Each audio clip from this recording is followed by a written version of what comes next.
Welcome to tonight's live stream. I'm going to get started in a minute. I just need to let everybody on social media know that the stream is on the air.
Hello, Rob. How are you today?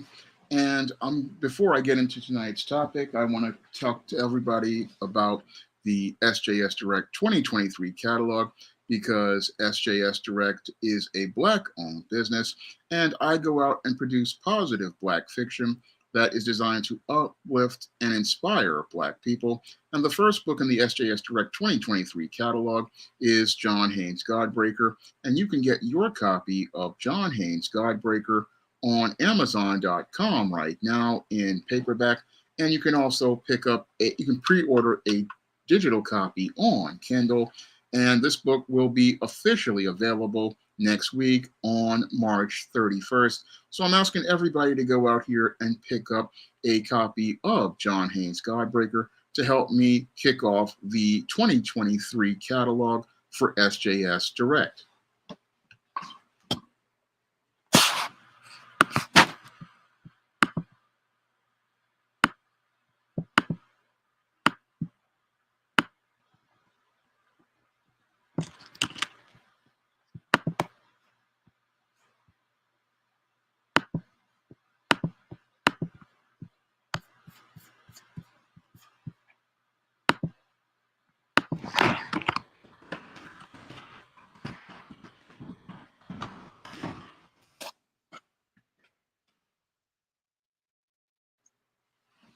Okay, now that I have gone into the perfunctory on the SJS Direct 2023 catalog, I'm going to get into tonight's topic.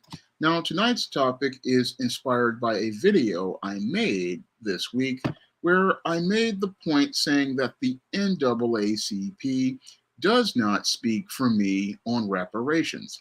Now, a couple of weeks ago, we had Amos Brown, a reverend for the San Francisco NAACP, decide unilaterally he was going to turn down $5 million payments as related to reparations in cash.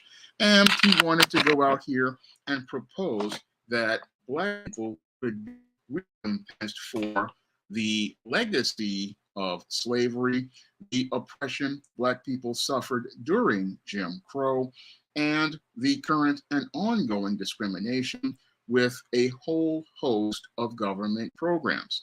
And when Amos Brown was called out by members of New Black Media and the Black grassroots for turning down this proposed payment, he basically had to go out here and backtrack.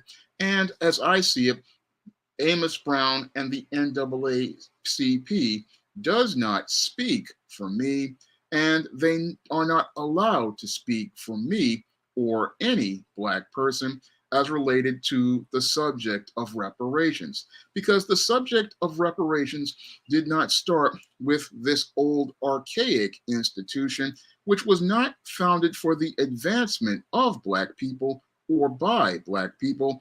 No, the whole discussion of reparations started with the Black grassroots, and it is only members of the Black grassroots and new Black media and those who are a part of new Black media who can, as I see it, are allowed to speak on this subject, because the NAACP has never been about the advancement of foundational Black Americans.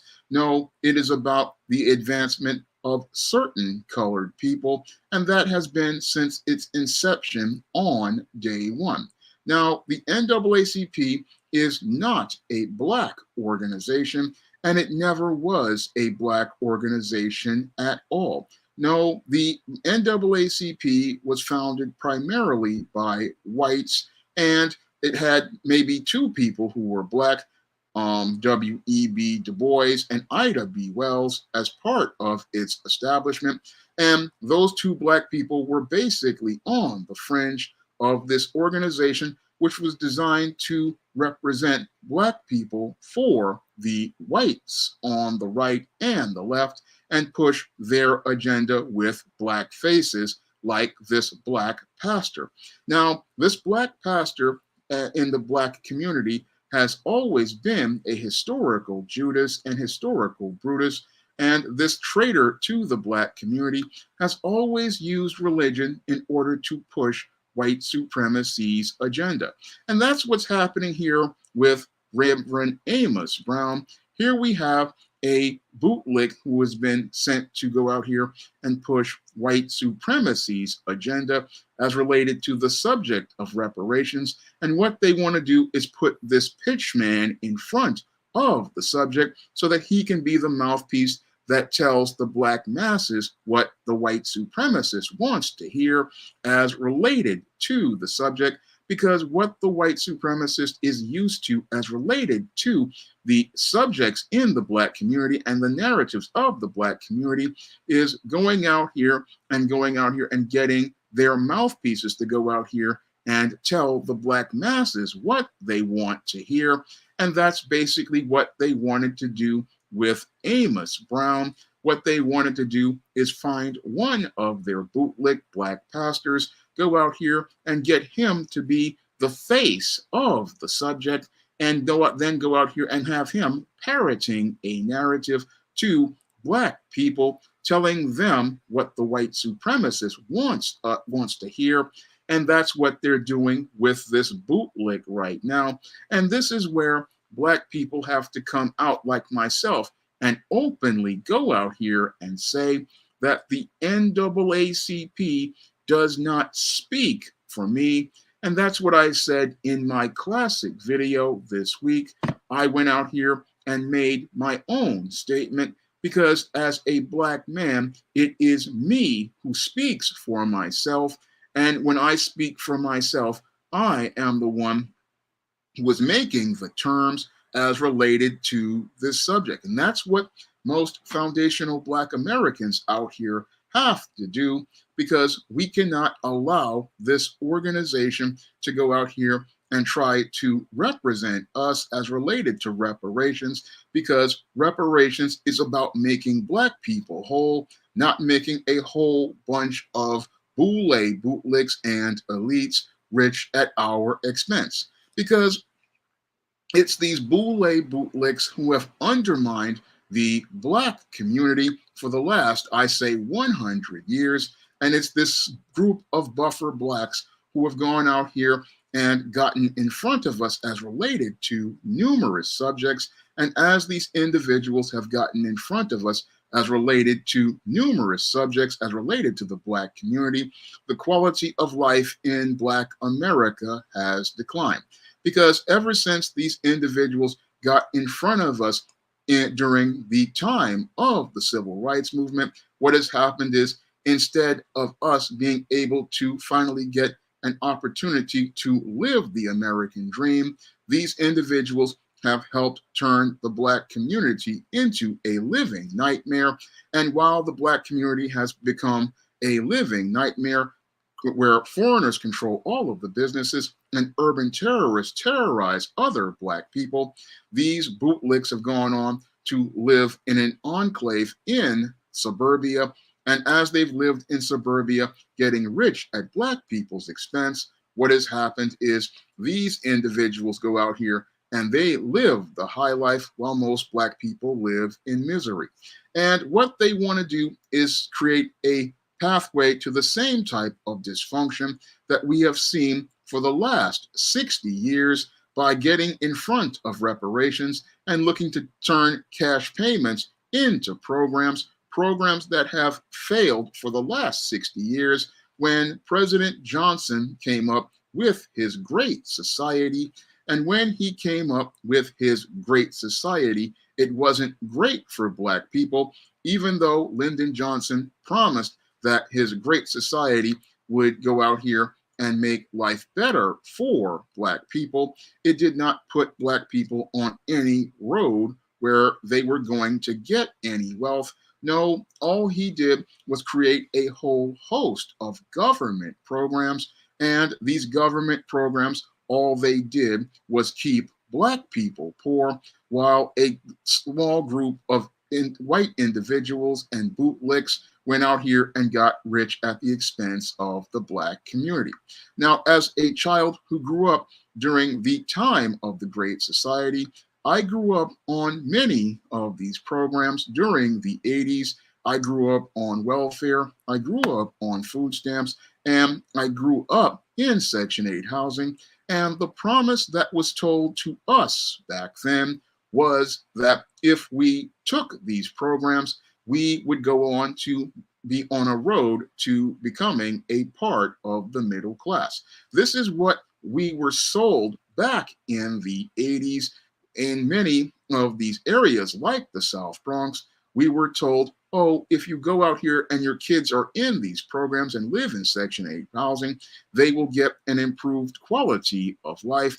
But not much changed as the crack epidemic came to Black communities, and we saw Black people participating in a civil war that was funded by the same individuals who created the Great Society programs that were supposed to improve the quality of our life.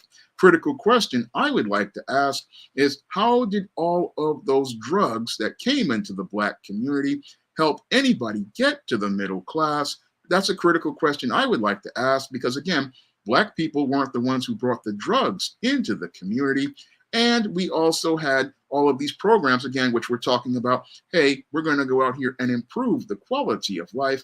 Well, as I grew up in the 80s, all I saw was the quality of life go from bad to worse as I was living in the Bronx in areas filled with burnt down buildings and abandoned lots. And I saw crack dealers basically terrorizing people.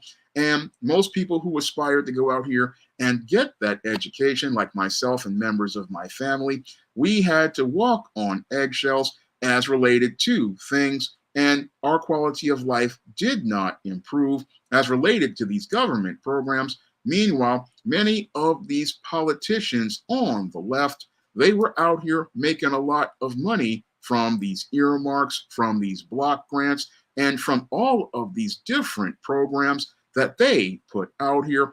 And as they made money, the average everyday foundational Black person like myself, we didn't get much benefit from those programs at all. And again, these programs, when they were originally created, they were supposed to be designed to rectify all of the racism and discrimination many foundational Black Americans encountered as the result of Jim Crow.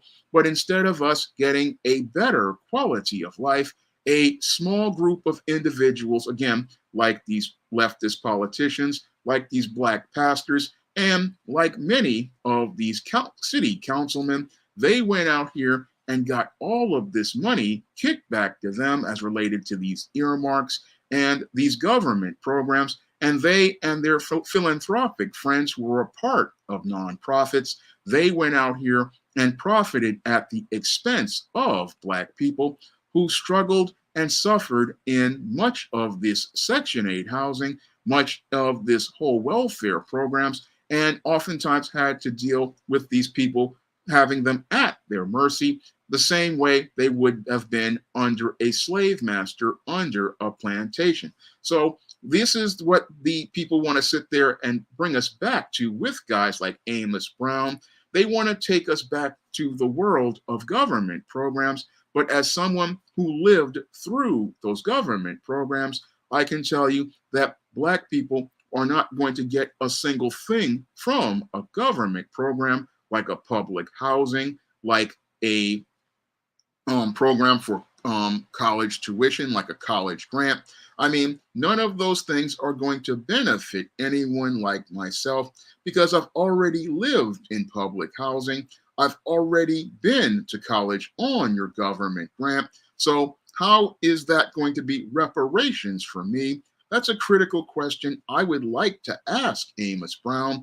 I mean, when he goes out here and says, oh, we need government programs, it's showing me that he is coming from the perspective of a boomer bootleg slave. Because again, how does that benefit someone like myself who has not seen any sort of benefits from any of these programs in the 49 years I've been living in this world?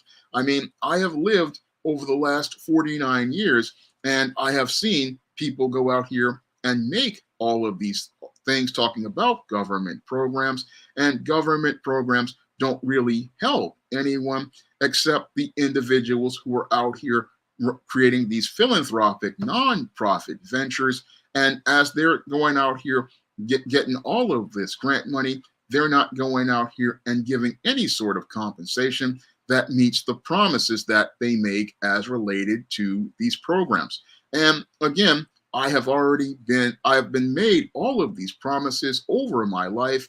I mean, I was made these promises. Oh, if I go out here and do well in school, there will be a job waiting for me, only to see that goalpost moved. And when I went to start looking for jobs at 18 years old, when I graduated high school, that's when they moved the goalpost talking about experience. And then when I was out here looking for a job, there's no job for a Black man, but there's jobs for all of these people who have no education, who are immigrants. There are jobs for people who are convicted felons. There are jobs for white people, but there's no job for a heterosexual Black man who has followed all of the so-called rules. And that really, again, it just disgusted me when I was 18 years old. And then I went to college. I went out here. I got this degree in business, and I graduated at the top of my class. And as I graduated from the top of my class, again, the goalpost was moved once more. And as the goalpost was moved once more, I'm told again, oh, we want somebody with experience. And what I'm starting to see is, oh, you don't want a Black man to have economic power, because Black men with economic power, this is something that scares many of the white supremacists and their Black bootlegs, because economic power means that Black people will not be fostered into a codependent relationship as related to these people, and they won't have to be dictated to by these Black bootleg elites or these white supremacists who support them on the left and the right. No, when a Black person has economic power, they are the ones who are in the driver's seat. And this is why we have these Black bootlegs all against cash reparations, because cash changes the game. And instead of Black people going out here and chasing jobs or chasing job training, what happens is we start building our own, and we start building our own without these individuals. And again, I know from experience that this whole push to government programs, again, is about keeping economic power away from Black people, and they want to keep economic power away from Black people. And this is why they're constantly moving the goalpost, whether you have a high school diploma, whether you have a college degree, whether you go out here and take training like I did after I lost my civil service job in 2008. I mean, I went out here and took the training for PC repair. I went out here, I took the CompTIA A+ exam, went out here and scored a high score. But again, goalpost moved once again as related to employment. And that's why I have to say that all of this talk about, oh, we want to get people as related to these government programs. Well, I'm a product of those government programs. I'm a product of the grants for college. I'm a product of the job training. I'm a product of doing well in high school. And I'm a product of all of these things, but I have not been able to achieve the American dream due to the current and ongoing discrimination that takes place in America's job market. And because of that current and ongoing discrimination and the HR brick wall erected by your white feminists, who were the recipients of all of the benefits of affirmative action, what these women have done as they have taken positions that were supposed to be for Black men, because many of these companies, what they do is they go out here and hire themselves some white women because it allows them to meet the diversity quota as related to a female being in a position of power. And what these women do is when they get in those positions of power with a small group of Black women is they erect the HR brick wall, and they use that wall to keep Black men from finding employment. And that was something I ran into when I took a civil service exam for the CUNY office assistant. Again, a job that only paid $26,000 a year, but this wall was erected to keep Black men out of those jobs. And because they go out here and they hire a Black woman here or there, they can meet the diversity quotas, and they can meet the after they meet the diversity quotas by hiring the Black woman in a couple of jobs, they can then openly discriminate against Black men, again, denying Black men an opportunity to come into the middle class and denying a Black man access to the job market that was promised to us as related to the Great Society of Lyndon Johnson in the 1960s. But we never got any sort of rewards for that great society. And because we didn't get those rewards as related to the so-called great society, the quality of life in the Black community has been horrible. And it's been horrible for the last 60 years because Black people, especially heterosexual Black men, were never fairly compensated as related to the ongoing legacy of slavery, the terrorism that Black people and Black business owners encountered during Jim Crow, and the current and ongoing discrimination that denies many educated professional Black men like myself an opportunity to enter into the so-called job market, where we were promised jobs back in the 80s and the 90s. We were told, oh, if we go out here and get our educations, and we can be promised good jobs. But instead of us getting jobs, what we got was a wall put in front of us by a group of white supremacists and their Black bootlegs who went out here and moved the goalposts, kept changing the rules. And as they kept changing the rules, what they did was go out here and find new and covert and overt ways to discriminate, to deny Black men like myself an opportunity to go out here and make a living and make a life for ourselves. And that is the main reason why I am passionate about reparations. And I'm passionate about reparations because I have gone out here again for the last 25 years trying to go out here and start a life, trying to go out here and trying to find a way to make a living. And what I ran into again is a wall of discrimination from not only your white supremacists, but also your white feminists and their Black bootleg boomer supporters. All of these individuals colluded to keep many members of Generation X and other generations from going out here and being able to make a living. Many of these individuals went out here and denied us years of opportunities to go out here and become a part of the American middle class and live the American dream, because a man like myself at 49 years old should be having his own home and should be working towards the road to retirement. But at 49, I'm still trying to find a big break. And again, that's not the way things would be if things were based on merit. And again, this is one of the reasons why I'm passionate about reparations, and the NAACP is not allowed to speak for me because I've seen myself, again, denied opportunities over the last 25 years and even couldn't even get to the person to even make a call for the interview. And again, when I look at this guy, this Amos Brown, this bootlick, he just absolutely disgusts me because here we have a classic example of a buffer black person going out here and actively building a wall to keep black people from going out here and getting a tangible that would change their lives. Because while he sits there and says, oh, $5 million is a cash payment is not good. What he doesn't understand is that $5 million can turn a person's life completely around. Now, I've heard many people say, oh, this black person, if they gave them that $5 million, they would blow it on Air Jordan sneakers. They would blow it on Kentucky Fried Chicken. They would blow it on Colt 45 malt liquor. But who are you to tell that black person what to do with their own money? Because if this person was getting money from his mama or one of these black women that he's living with, like a Pookie or a Ray Ray, you wouldn't be upset about them having that money. But when that person has money that is owed to them, that they have a right to do whatever they want with it.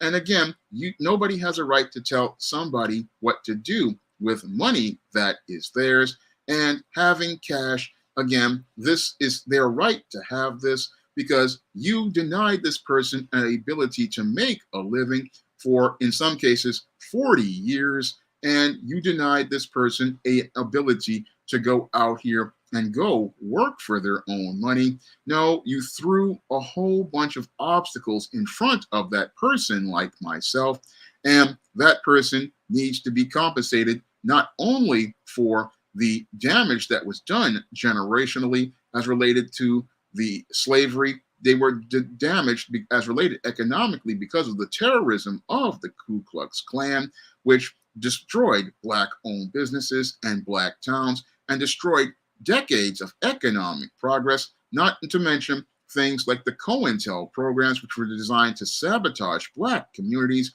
with these infiltrators and insiders, and Richard Nixon's war on drugs, which was a war on black people. Again, all of these things were designed to sabotage black communities to keep them from being the thriving economies, which would be, if there was no interference, the black community would have an economy the size of Japan or China, and we would be a nation within a nation, providing hard competition for many of these countries. Because if the black community were not interfered with during the time of after Reconstruction, I believe it would have been, again, a nation within a nation, because you would have had a lot of those blacksmiths and other black people with skilled trades building industry during the Industrial Revolution, going out here and making trade with different countries all over the world.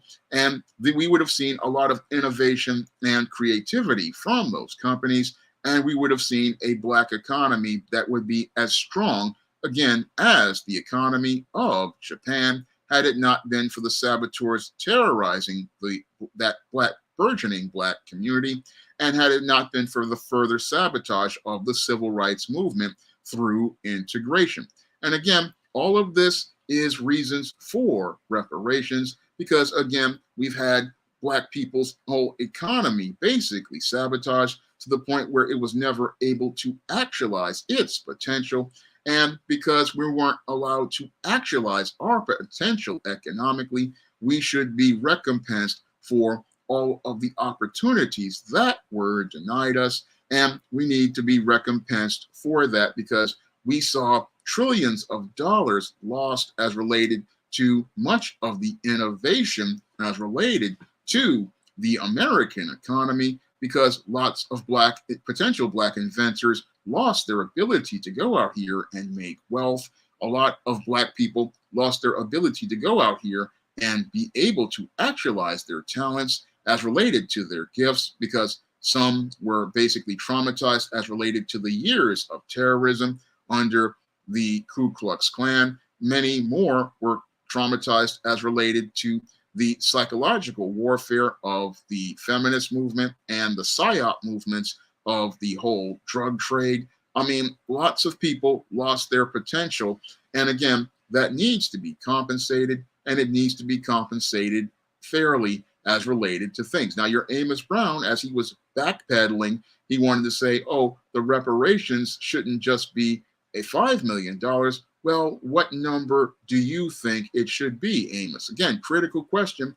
I would like to ask Amos Brown, who wants to go out here and believe he can speak for Black people like myself on reparations, when I believe this pastor just needs to keep his mouth closed, because this ain't got nothing to do with no Black church. No, we're not having the Black church involved with any discussion on economics, because these historical Brutuses and Judases and other Black bootlicks, they are not, as I see it, fit to go out here and make a discussion on any subject as related to economics, because what these guys do is, after they get their hush money and get their little money through different grants, they don't go out here and look to improve the quality of life in the Black community. No, they go out here and go to the gated community of some white or non-Black suburb. And as they're living in that white or non-Black suburb, they're sitting out there living a high life. Meanwhile, many of their Black female patrons who go to their church are riding a bus. And as they're riding the bus, he's sitting up being driven around in a limo, or being driven around in a Rolls-Royce Cullinan or one of these expensive cars. And he's sitting there watching people struggle on food stamps and telling them to trust in God when he doesn't trust in God himself. No, he's a servant of mammon. And as he serves the mammon of white supremacy, he's going to go out here and try to speak for all of those people who are suffering as related to him and the false religion that he teaches. That's where I have a problem with many of these pastors in the NAACP, an organization that does not speak for me, because it's not about the advancement of Black people. No, while it says National Association for the Advancement of Colored People, it looks like they want to advance everyone but foundational Black Americans, who this organization was originally intended to serve. But it looks like this group doesn't want to serve Black people. No, what they want to be is a buffer class of boule elite Negroes who will sit there and want to dictate how we live in the Black community.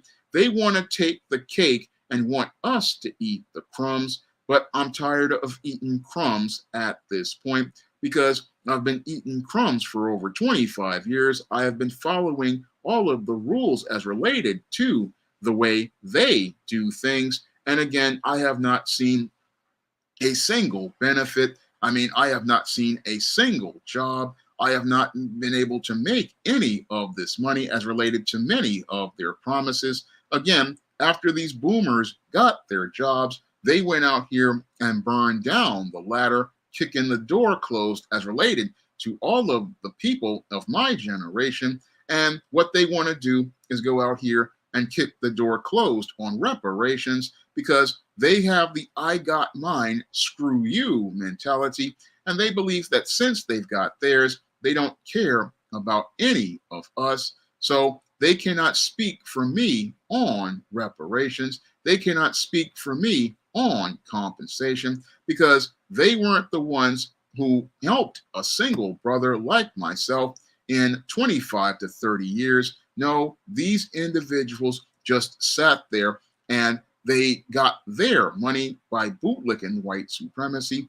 And I can't go out here and say that these individuals are going to go out here and speak for me.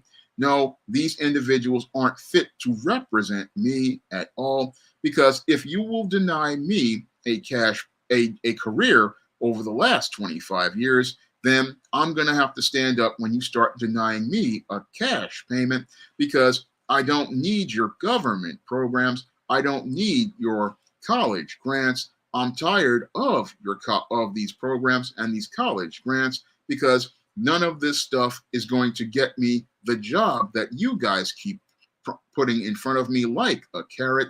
And I know that this is just, again, a rigged game. So I'm tired of playing the game. You can give me the cash, and I'll take that cash and build that life for myself. And again, having that cash is better than having one of these government programs, better than having this public housing, better than having any of these job training programs.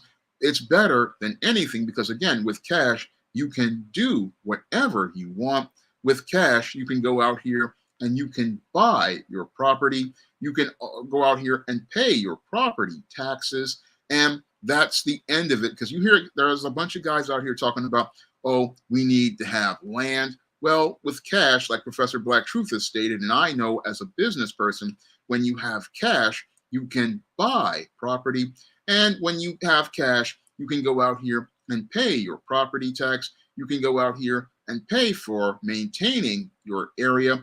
And you can pay to improve the quality of your life, because when you have cash, you can go out here and establish a standard for your living. Because when you have cash, what this does is it gives you economic power. And when you have economic power, you can set a standard for yourself. And when you set a standard for yourself as related to how you want to live, you can go out here and maintain that quality of life as long as you have a steady flow of income. So when you have cash, you can go out here and buy yourself a piece of property, and you can go out here and hire individuals to maintain that property. That's what flies over the heads of many of these guys who want to make the land argument. They want to sit there and say, oh, we need land. No, I would rather have the cash, because if I have cash, I can go out here and buy the property. And that would possibly be the thing that many Black people would do. Go out here and buy their own home first, and then use that to pay the property tax, the maintenance, and the insurance for that property. That's the first thing I would do if I were able to get reparations. First thing I'm buying is a home, because you need a base to do things. Now, you also have people who want to say, oh, don't give the people cash because they should just get a school voucher for private school, or they should get a grant to go to college. Well, as somebody who got the government grants to go to college, I can tell you these degrees, while they're nice to those in the elite, they really are not something that are that important, because if all of these employers move the goalposts when you get the degree and say you need experience, well, why don't I just go start the business so I can get the experience that I need, and I can cut out the middleman? Again, when you have cash, you don't have to go to college unless you want to. No, when you have cash, you can go out here and start your own business. And when you start your own business, you can go out here and get the experience as related to the business that you're working on. And as you go out here and you're learning as related to building that business, you don't need to go out here and deal with some middleman talking about, oh, I need you to have this degree in subject A, B, and C. No, you can go out here and create an environment where you can flow past that college and start going on and hiring people and training them in whatever trade that you want to build. Because with certain things, it's a craft, and the only way for you to learn the craft is hands-on. And again, when you have cash, you can go out here and start building your business. And that's what I did back in the early 2000s when I started writing stories. And then in 2009, I started the SJS Direct imprint. And I published over 80 books like John Haynes' Godbreaker. And again, this is what I did with the money that I was saving as I was working at the City College of New York. I started building the foundations for my business. And yes, there was a steep learning curve as related to that business, but I'm still out here persevering almost 10 years later. And if I were to get reparations, I would be able to further expand my business, and I would be further able to expand my business to go out here and not only go out here and do books, but also be able to do projects like comics, like John Haynes at Death's Door. Now, this was a comic that I did last year as part of a Kickstarter, and I worked hard, and without the support of my viewers, I was able to produce the first comic on the SJS Direct imprint. And again, I wanted to do this since 2019, but I couldn't really get the funding, but thankfully a viewer helped me out. And then I took other Cash App and Patreon and PayPal donations and put together this comic with the help of a comic artist, Antonio Balderi, and Gons, a letterer. I put this together. And again, if I had reparations money, I would be able to go from going out here and producing the books like John Haynes, Godbreaker, to going out here and being able to produce comics on the regular. That is part of what I would do if I had reparations money, and I would be able to further invest in my business, and I would be further able to go out here and be able to expand into a larger catalog of products. That is what somebody like myself would be able to do with reparations, because I could have been a lot further ahead a long time ago if I were to have been able to have gotten a job back in 2001 or 1994 when I was out here, or even 1992 when I was out in high school. If I had the capital, I would have been able to produce this comic and comics like it way back in the 1990s and early 2000s. And SJS Direct would be a much bigger company. But because I ran into current and ongoing discrimination, what has happened is that I wound up getting stalled to the point where it took me 20 years to get here. And again, that's what happens to many Black entrepreneurs, because we run into roadblocks that are created by all of this racism and current and ongoing discrimination. That's what we run into as related to things out here. And you have the NAACP talking about, oh, we don't want you to have reparations. But when I think about that $5 million that was proposed in San Francisco for foundational Black Americans, I can see a lot that I could do with that money right now. I mean, I can see how I can go out here and be able to create more comics. I can see how I could go out here and be able to go to places like Comic-Con. I could go out here and be able to try to reach more customers with advertising. I mean, these are things that I would be able to do if I had the capital. And again, if I had the capital, I could go out here and do more and, again, further expand a business that is designed to create positive Black fiction and positive stories about the Black experience for readers. And again, this is what I would be looking to do if I had that reparations. In addition to having my own home, this is what I would be looking to do with it. And a lot of people, they want to sit there and say, oh, you're going to blow the money. No, I'm not going to blow the money. And many brothers and sisters out here aren't going to blow the money. What we want to do is go out here and build businesses. We want to build a stronger Black community. And you guys can pick up your copy of John Haynes at Death's Door on Lulu. It's available right now. So that's how you can help a Black-owned business. And again, they don't want to talk to guys like me about reparations because they don't want to hear about Black men who, again, can go out here and have an economic plan, a Black man who has a vision for what he wants to do with the money.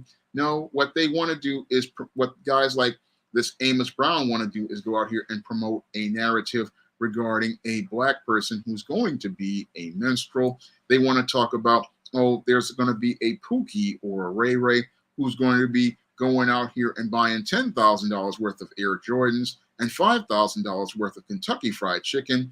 And that's the kind of person they want to say is going to be the person who's going to so-called waste all the money as related to reparations. But what they won't tell you is that the U.S. government wastes a lot of money by going out here and spending money by sending it to places like Ukraine, sending money to Afghans, sending money to Venezuelans. And these people can go out here and get money from the United States government, and nobody complains about it. But when a black person demands reparations for labor that they have performed or opportunities that they were denied, all of a sudden we get these buffer blacks and these racists saying, oh, that black person doesn't deserve that money. And again, this goes back to the days of slavery, and it's a part of the current and ongoing discrimination. Because one thing that I noticed that is interesting is that when a black man like myself starts talking about work, the first thing people want to talk about is volunteering. And this is something that a family member and I have an argument about, because he believes I need to go out here and volunteer and show people that I am trustworthy. And I have to say bullshit on that, because when it comes down to these Afghans, when it comes down to these Arabs, when it comes down to these Mexicans, when it comes down to these Venezuelans, the first thing people want to talk about is money. And the first thing they want to talk about is how much is this person going to be paid? But with the black person, the first thing they want to say is, I want to see if you will be able to work out and if you could volunteer and work for us for free. And again, I call bullshit on that, because when everybody else, you want to talk money, but with the black person, especially a heterosexual black man, you don't want to talk about money. No, you want to go out here and create covert contracts in order to get free labor. And again, this is akin to the slave master looking to go out here and get the slave to work for them for nothing.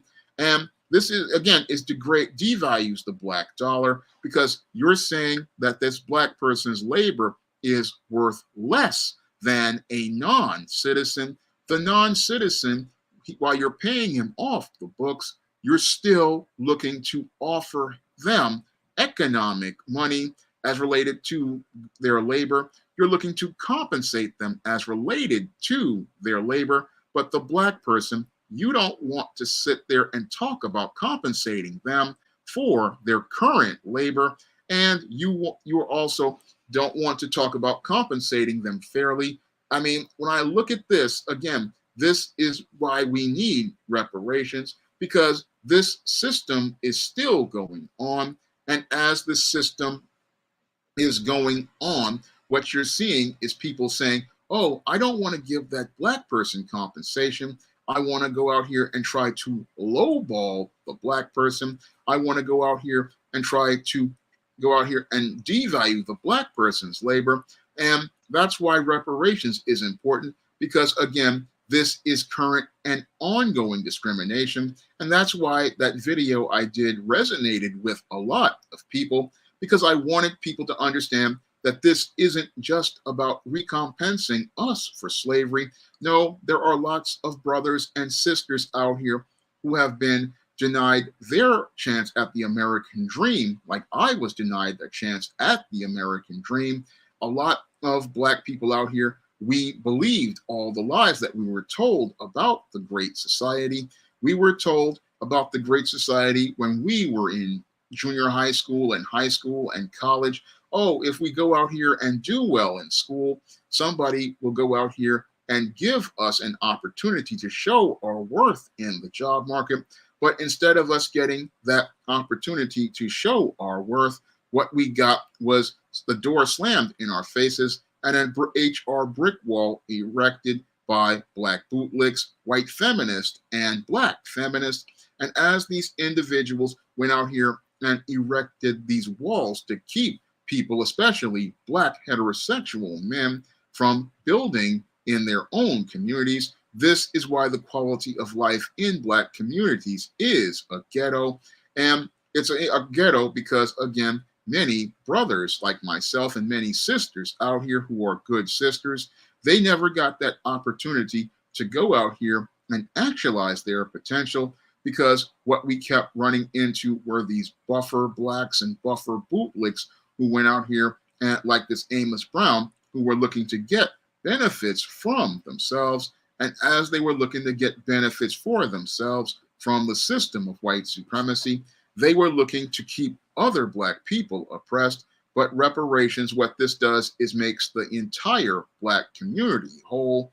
And this is what scares people like Amos Brown, because a whole black community is one place where they cannot go out here and be the gatekeepers. They cannot go out here and be the ones who go out here and be the elites in front of many of these white leftists. And they cannot continue fostering the codependent relationship that many do with many of these white leftists and the white right. No, they can't go out here and bootlick and pander for their piece of cornbread, because black people will be making their own cake. And as black people go out here and make their own cake, one of the things that I'm seeing with a lot of these racists is they're against reparations because they know that economic parity means that they cannot go out here and get their daily bread from the black community, because there are a lot of people who feed off the black community, and they'll sit there and say, oh, all of these black folks are poor. But if it wasn't for those poor black folks, these people would not have a middle class, because many of these Asians, like these Chinese and Koreans, they would not be able to send their kids to a private school if it wasn't for black people going to their Chinese restaurants, their silky yaki spots to get their weave, or their hair care products. Many of the Arabs would not be able to go out here and live a middle class lifestyle with their grocery stores if there wasn't for black communities. And many others, like your Ukrainians and your Afghans, again, they have other businesses like moving and fast food restaurants. They wouldn't be able to live that middle class lifestyle if it wasn't for those black folks that are a part of the welfare state, or those black women who are a part of those affirmative action jobs. If it wasn't for those black people living a underclass lifestyle, many of these people wouldn't be able to live a high class lifestyle. And when you start having black people get reparations and start looking to improve the quality of life, they start going out here and start establishing a new standard. And what happens is these guys cannot go out here and live that middle class lifestyle. And that is the thing that scares many of these individuals. And it just scares them because, again, they cannot go out here and have us to be tethered to in a codependent economic relationship. And they know that if you give reparations to black people, again, that 5 million in San Francisco and millions more in other parts of the country, this changes the game as related to America's economy. And it changes the game because for the first time, we got economic parity as related to the black community. And when you have economic parity, it can just, again, just revolutionize things, because what will happen is many of these guys who are fostering codependent relationships, many of these people who were bootlicks, they know they will not have any more economic or political power, because when you give tangibles to foundational black Americans, we no longer have to be tethered to dysfunctional institutions like the failed black church, because like the late David Carroll has said, they are well-kept monuments of failure. And as somebody who lived in those neighborhoods for over 47 years, I can tell you, I used to walk down the block at these well-kept monuments of failure. And like the late David Carroll used to say, there was a church on every corner, and there was a church on every corner, even though most of the black folks were poor. That pastor was rich basically every day. What's going on, Head Ninja? Glad to see you here. Glad to see you here on the lookout. Howie G, Autumn Fragrance. Yeah, I'll take $250,000 a year for life. I mean, I'll take whatever check they want, whatever is cut. And Michael Gray makes a good point. Yeah, if we owned all properties, again, that's where things change, because we're not dependent on a landlord, and we're not dependent on a slumlord to fix things. We have our own property, and it's our own property, and we can do what we want with it. Thank you, Donovan, for the compliment. I'm glad you love the channel and you love the comics, and I hope that you come back and pick up some of my other comics like Easteen, No Good Deed. Yeah, what's going on? T-Mac, glad to see you here. What's going on, Sam Ball? Yeah. Yeah, Rachel Dolezal. That's when they lost their credibility. Todd Muhammad. So going through the chat, but I just wanted to make this again because I wanted to talk about this more in depth because again, we need to stop letting other people speak for us because that's always been the problem with Black people. We've become too passive. And this is not a time for Black people to be passive. What's going on, Gboo2786? Glad to see you here. I'm on the air with Gboo2786 every Thursday. So if you want to check me out there, you can sub to his channel. I'll drop a link in a minute. But the whole thing is we cannot allow these archaic institutions to speak for us because these institutions never had our best interest at heart. They never were interested in helping us build anything. And all they want to do is, again, continue getting their crumbs, their slice of cornbread from the master's table.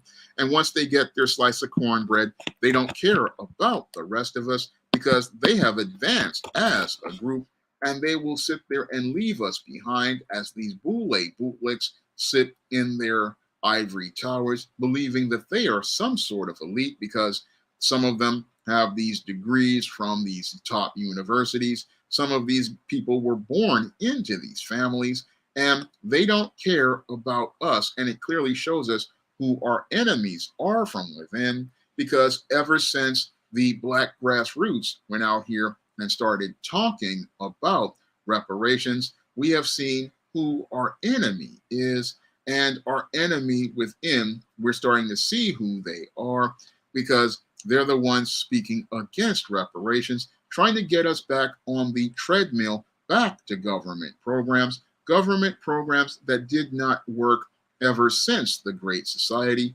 And as a product of those programs, I can tell you that they were nothing but failures. And going back to something that fails, that is the textbook definition of insanity, because the definition of insanity is doing the exact same thing and expecting a different result.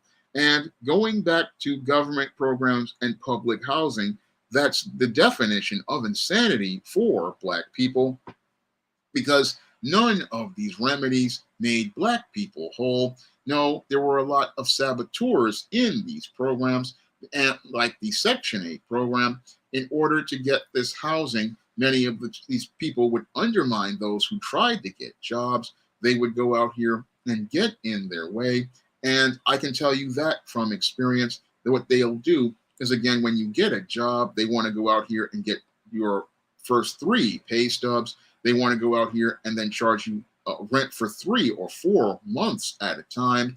And again, undermining that person's ability to establish a savings. Again, these programs are designed to sabotage anyone trying to become a part of the middle class. So these programs do not help Black people become a part of the middle class. No, they undermine and sabotage people. And again, that's why they cannot be a part of any reparations discussion, because many Black people like myself, we have been through the programs. We've been through all of the drama as related to these programs. We have been through the headaches as related to these programs, and we're tired of hearing about all of these programs. What I want are the tangible money, and I'll go build my own life with that money. And all I need is for people to go out here and cut the check, because I'm tired of all of the crap they put in front of Black people like myself, tired of all the games that are played with Black people like myself, tired of the nonsense as related to all of the rigmarole, because you sit there, you say that you want to help Black people on the left and the right, and neither side wants to help us. All they want to do is help themselves at our expense. And as they help themselves at our expense, we wind up in a much worse condition, one generation after the other, because after the boomers got their crumbs from the master's table and their pieces of cornbread, Generation X and onward, we haven't gotten anything but a lot of grief from a bunch of instigators who want to go out here and constantly move the goalpost. And as they move the goalpost, they denied us an opportunity to become a part of the middle class, and they denied us that opportunity. And then they went out here and brought in more saboteurs, like those who supported the crack epidemic, like those who supported the gang culture, like those who promoted single motherhood. Again, bringing toxic individuals into our community and bringing our community's quality of life down, and all the while going out here making their speeches, talking all their crap, and again, talking about a lot of things, but not really doing anything for anyone. So when I listen to people sit there and talk about how they're against reparations, that really boils my blood, because you need to recompense all of us Black people who were, again, denied opportunities, denied an ability to make a living, denied an ability to go out here and actualize our potential. I mean, there are lots of guys like myself who went out here and jumped through all of the hoops, but never got any benefit. And we deserve reparations from this country for the ongoing discrimination. And again, this is another part of the argument that many of these pastors don't want to talk about. They want to make it, oh, well, that was in the past. No, it's still going on in the present. And that's what that classic video I did was all about, bringing people to the reality of what's going on right now. What's going on right now is why we need reparations, and why many in the Black grassroots are talking about reparations, because we're not getting any tangibles at all as related to this whole setup. No, we're not getting any tangibles at all. And again, 5 million, 10 million, 15 million, it opens lots of doors, and it opens lots of doors because it allows us to be the ones in the economic driver's seat. And instead of us depending on other people, we can go out here and lay the foundations for our own economic base. We can lay the foundations for our own economic platform, and we can go out here and take ourselves to our own economic levels as related to building in our communities or going out here and starting businesses. I mean, a lot of people, again, they want to sit there and talk about Pookie and Ray Ray and want to sit there and make it all these stereotypes like they had on the Boondocks talking about buying Escalades and fried chicken. No, that's not what I want to do. No, what I want to do is make an ISIS comic to go along with the John Haynes comic, possibly make an E-Steam comic to go along with the John Haynes comic, and further expand all of the comics and do more comics, because I understand image is everything. And when you start having your kids looking at images of Black people wielding power or standing up for themselves, it shapes their whole perception of self. It builds up their self-confidence. It builds up their self-worth. It makes them feel a sense of value. It makes them feel a sense of confidence. I mean, when you have media created by other Black people that is positive, this is something that can change a child's life, because I remember growing up in the 80s with The Cosby Show. And when I was a kid, I really didn't really like that show in the beginning, but then I began to appreciate it for what it is.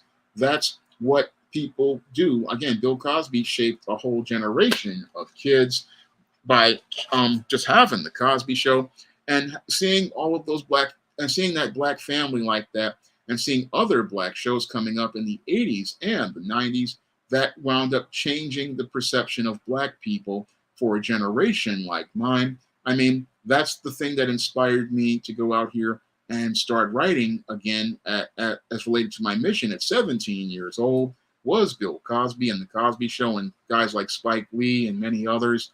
I mean, seeing those images, that's what I want to do. Again, bringing more images to brothers and sisters, showing you that there's a larger picture of the world. That is something that I wanted to do. And again, I would further expand. If I got reparations money, I would be looking to give back to the Black community by helping us control our media, control the narratives of our media, because that's one of the things that new Black media is doing now from the Black grassroots. And I wouldn't have been able to get the Kickstarter funded for John Haynes' at Death's Door if it wasn't for the Black grassroots. I wouldn't be able to pay for the covers of books in the John Haynes series if it wasn't for the Black grassroots supporting me with cash apps and PayPal donations. Again, it was the Black grassroots that is working to empower Black people, and the whole subject of reparations came from the Black grassroots. Don't let somebody like Amos Brown try to tell you it came from the NAACP. No, I was there on social media, listening to guys like Professor Black Truth, listening to Tariq Nasheed, and many others bring up this subject. And as they were bringing up this subject in the Black grassroots, it was brought up because many Black people were understanding that we are still not getting our due as related to tangibles, as related to the government services we get for the taxes we pay. We're not getting tangibles as related to policy that benefits Black people. And what's really troubling is that you've got these non-citizens who can go out here and get benefits. You've got Ukrainians getting billions of dollars of U.S. money. You've got Afghans getting billions of dollars in U.S. money. And you're getting Venezuelans and others getting billions of dollars in U.S. money. But everybody wants to complain when the Black person wants to get a dollar. When the Black person wants to have money, it's a problem. But when the other people who aren't even citizens want to have money, they can get free money, tax-free. They can go out here and in Ukraine get their pensions paid for, but a Black man can't even get a job in his own country.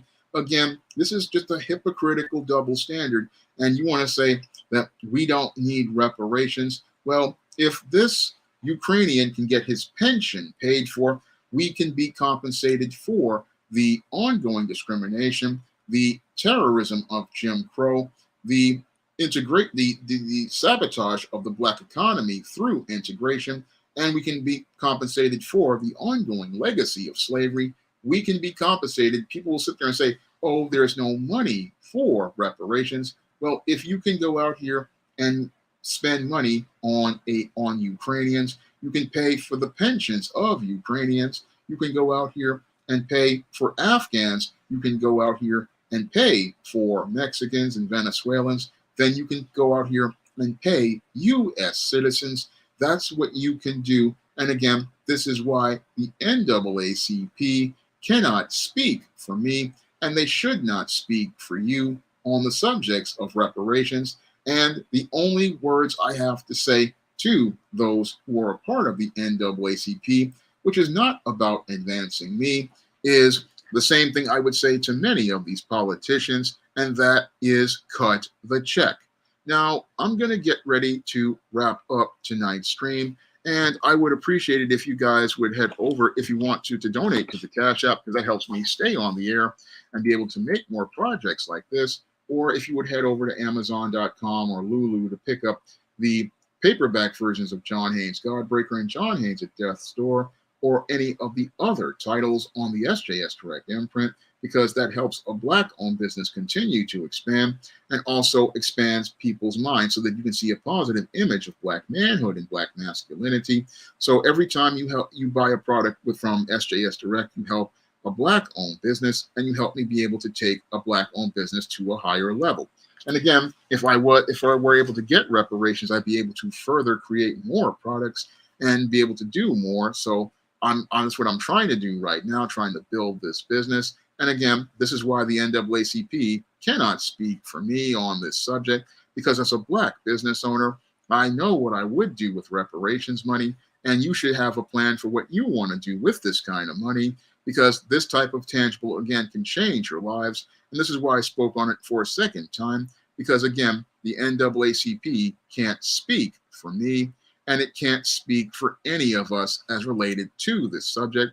No, we have to find our voice and start speaking for ourselves, because these old, dead legacy institutions clearly are not on the side of Black people. No, they are on the side of white supremacy, and they're all about keeping their power base, but that power base has nothing to do with us, and that's why we have to go out here and build our own political base, because it's clear that organizations like the NAACP cannot speak for us. So we need to raise our voices louder and let people know that they need to cut the check. Thank you, Michael Gray, for the super chat. Greatly appreciated. And again, I'm going to wrap up tonight's stream. I'm hoping that everybody learned something from tonight's stream like they learned from that classic video. And I'm hoping everybody gets more dedicated and committed to reparations, because I wanted to show you how the current and ongoing discrimination has affected someone like myself. And I want to show people that there are real people whose lives were impacted by all of this ongoing discrimination.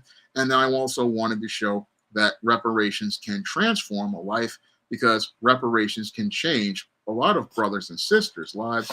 And this is what the NAACP doesn't want to do, because this would lead to the real advancement of foundational Black American people. So I'm going to get ready to wrap up tonight's stream, and I hope you guys will be there for next week's stream. Everybody have a good evening, and everybody have a good night.